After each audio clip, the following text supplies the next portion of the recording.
All right, let's review this problem that was on your homework packet. Mrs. Quarter is making Texas Tech wreaths. She has a piece of ribbon that is 100 feet long and a piece of ribbon that is 20 feet long. If each wreath takes 12 feet of ribbon, how many wreaths can Mrs. Quarter make? All right, well, wreaths are these pretty things we put on our doors usually around the holidays, but sometimes people switch them out by season or, as you can see there, by sports team. So she's going to create some wreaths, and she's got a certain amount of ribbon. Let's see how much ribbon she has. She has one piece that's 100 feet long, and she has another piece that is 20 feet long. All right, if each wreath takes 12 feet of ribbon, how many wreaths can Mrs. Quarter make? Each wreath takes 12 feet of ribbon. That's important. How many wreaths can Mrs. Quarter make? All right.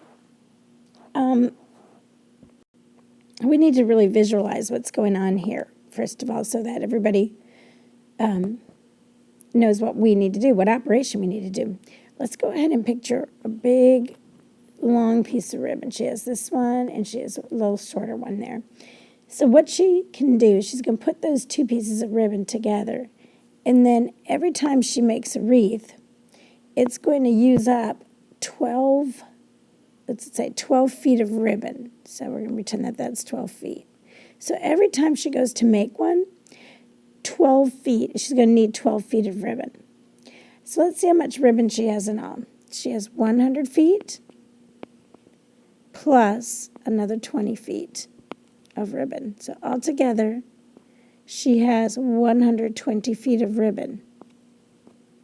And each time she goes to make a wreath, she's got to use 12 feet.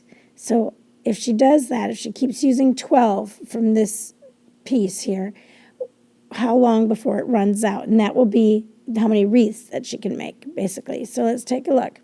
We have 120 feet of ribbon, and we are going to divide that by how much ribbon it takes for each one. It takes 12 feet of ribbon for each wreath. Now, we can do big 7 with this, but we also know our math facts, and we know that there is a relationship between 12 and 120. And that relationship is that 12 times 10 is 120. So 10 should be my answer, but let's just go ahead and check. If I do 10 wreaths and I use 12 feet on each wreath, that means I've used up all 120 feet, which leaves me with 0, and that means I can make 10 wreaths. Our answer is 10 wreaths. And we can check our work by just saying 12 feet times 10 wreaths equals 120, and that's it.